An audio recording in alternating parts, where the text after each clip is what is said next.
Hey guys, so just got back from a early screening, pre-screening of a new horror movie, Weapons. Sorry, I was kind of laughing to myself because I'm thinking I was having this freaking argument with somebody on Facebook about South Park of all fucking things.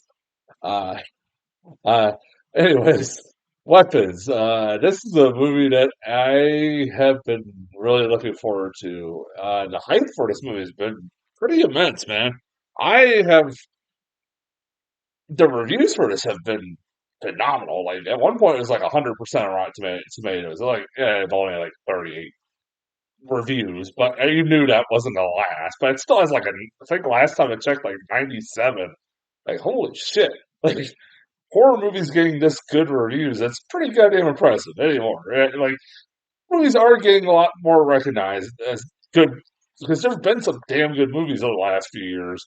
Um, and this was a movie I was looking forward to because it's the second film from director Zach Cregger, who, if you don't know who he was, he made the new. They made his first film was the film Barbarian, which I reviewed on this channel, and I fucking loved the hell out of when it came out. I thought it was a really goddamn fun movie with a that had some of the best advertising. I've talked about this in a talking about the trailer for Weapons. That Barbarian had one of the best like advertising for a movie I'd seen in years, maybe ever. Like in that it like barely showed any of the movie. Like probably only like the first half hour, and that was about it. And like it made you think that was the whole movie, but that was not what the whole movie was about. So, like in this movie, the trailers were pretty good about like from what giving you just the basic synopsis, which Barbarian did. The trailers of Barbarian did, and that was about it. And I was like, I was really looking forward to it. Like I said, Zach Cregger also, if you don't know who he is, some people might not, is the guy, one of the co-creators of the Whitest Kids You Know. I My experience with him, is the whitest kids you know, is that I saw that movie Miss March. I know that movie is considered like one of the worst comedies. Like even Zach Cregger and the other guy that passed away or committed suicide, uh, have said in the past that like they didn't like that movie very much. I don't think they got to make the movie they wanted to make. I don't know. It sounded like they didn't get to make the movie they wanted to make. I thought it was a stupid raunchy comedy. It felt like it would have came out like in the like like like it would have been something around it came out around the time of like something like American Pie, Porky, or it was dumb. It was not it was what it was. Um I have watched some of their sketches. I thought they were pretty funny. It's amazing like watching like these comedic actors end up going into like horror movies. Now Zach Cregger is one of them. And with this Weapons, man, oh man, I got I have to go back and watch Barbarian. Well, yeah, this is better than Barbarian. I love Barbarian. This is one of the better horror movies of the year. Honestly, it's almost misleading to call it a horror movie, as it's not all entirely a horror movie. There is a lot of horrific elements to it. It's almost more a mystery. And as you see, it's a movie. This is going to be a review that's going to be hard to talk about because I don't want to spoil it. But to let you know going into better. I'll say this. The advertising, again, did a very good job of hiding most of this movie. You do see snippets of it. I've watched the original trailers of Barbarian. They showed snippets of the last half, but they didn't show all of it. Um, but this did the same, and they just gave this the advertising for this movie did the same thing that Barbarian did. Gave you the basic plot, and that was it. And that's all you knew about it going in. And that's all you need to know about it going in. It's about like a bunch of kids one night that they're from a classroom that's one lady's classroom that go out outside in the middle of the night and never come back. It's a bunch of the people kids in this neighborhood, and the whole movie is narrated by that little girl. I don't know who that little girl was. They don't explain that, by the way. They don't. So that's not much of a spoiler. Just they don't really explain who that little girl was. I maybe I missed it. I don't know. I was wondering who the hell the narrator would they come back, and they never did reveal who the like. Why the hell does she know the story? So much of the story. I don't know. That's a little nitpick, but the performances in this movie are great. You got like Josh Brolin and Julia Gardner are both in a good chunk of this movie, I would say, and are like two of the main characters. They're both really good. Like Julia Gardner, like I I kind of gave her a little bit of shit in that Wolfman remake.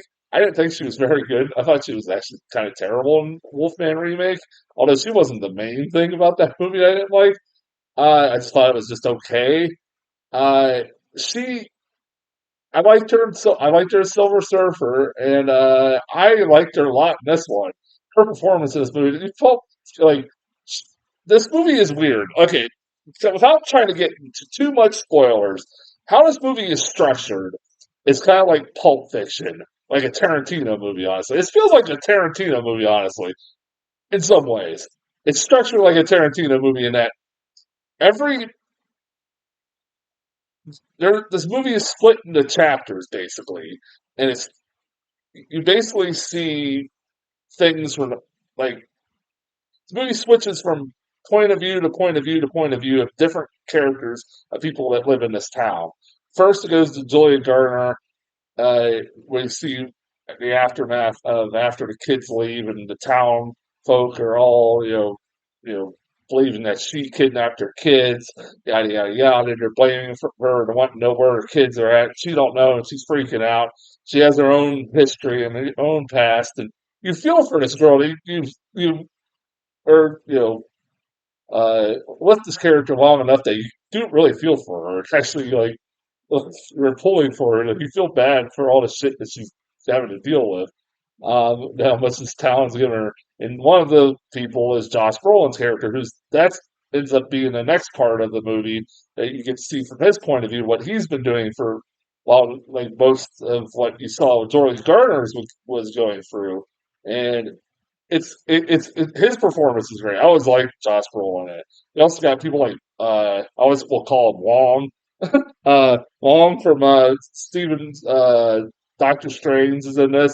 I love the hell. He's a great actor. As the principal, uh, he there's fucking Justin Long pops in this movie.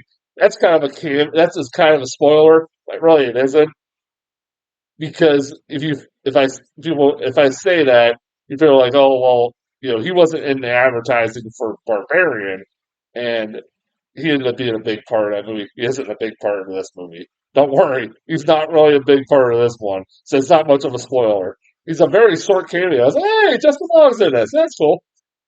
Fairly, Zach Cregger just likes working with him. Justin Long was really good in Barbarian. It is good in what the short scene that he was. It was a very short scene he's in. Like he probably filmed this in like a day or so. Probably that was about it.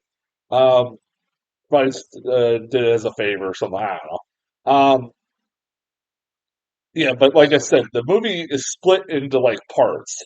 Like it's told it goes around like chronologically all over the place. It's like a Tarantino film. Like it's not never the story is not told in order. And it's told in different from different points of view and to the by the end of it you get a whole cohesive story. I will say that the villain of this movie was fucking great. I won't say who it is, but the villain of this movie is fucking memorable. Probably one of the more memorable horror villains in a goddamn quite a while. I was creeped out by this person. You can't help but be creeped out by this person. There's also a lot of great jump scares in this movie. I hate jump scares. I think they're cheap and stuff. But when they're done right, like in this movie, there's really fucking effective jump scares that actually did get me. They're really good ones. There's a couple faked out dream sequences that I usually hate in horror movies, but they do them pretty well in this one. I'll give them credit on that. Zach Cregger also like filmmaking or directing style really well made. Like, um, Really does a good job. Shows his filmmaking chops, man. He's like really becoming a pretty good filmmaker. Um, I won't even, like I said, for majority of this movie, it's a mystery kind of movie. It's not really a horror movie. There's horror movie elements to it, but it's like, but then like in the last half, it just goes balls to the wall horror. Like it goes balls to the wall. It gets fucking crazy. I won't spoil it, but it gets fucking crazy in like the third act of this movie. Holy shit! There's some imagery that's like that was kind of spoiled in the trailers and the advertisements, but like there's some pretty fucking great imagery in this in the last act, especially the final chase scene between certain people. Uh, it's pretty fucking awesome. It is very funny too. Like it's supposed, it is like Zach Cregger. It has Zach Cregger kind of. He has a niche. You can figure out like he this kind of storytelling that he did. He kind of also did in Barbarian, like where it's kind of like a movie that's not told in like chronological order, and like things are being pieced together by different characters as you see from their point of view and stuff like that. But he's finding a niche and he's really good at it. I think this movie does it a lot, maybe a little bit better. Barbarian, um, it even does the comedy a little bit better than Barbarian, I think. Because it doesn't full out become like a comedy, but there's pretty funny imagery in this movie. It made me laugh, and I was like, it has to be on purpose. It has to be. It's just like, um, also the little kid in the last half that becomes a focal point is really good in the movie. You feel for that fucking kid. I felt so much for that kid. Like, damn, it's again, it's kind of hard to talk about what's spoiling it. Try not to spoil it as much as I can. Just go see it. Like, this is a fucking easy A. Um, maybe even A plus. Fuck, I'll give it A plus. That's one of the few plus. I'll give it A plus. This is definitely one of the better movies of the year. I love the hell out of this fucking thing, man. This movie is really good. It's really fucking good, and it's a fun ride that you will not if you don't know. Try to go in spoiler free, and you will be in for one hell of a ride. Like I had no idea where the fuck this thing was going most of the time. I didn't know what was going to happen by the end of this thing, and it's like I knew it was not going to end well, probably for a lot of people. It doesn't, but it's still really good. I really fucking love the hell out of this movie. Highly recommend it, man. Um, go see it. Go see Weapons.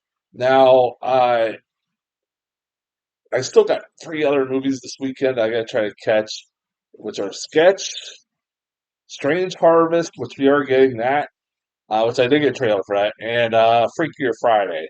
Uh, and they'll be coming at various times this week, so just uh, kind of kind of just spare me a little bit. It will take me a little bit to get see everything. I got a lot going on. So until then, I'll talk to you guys later.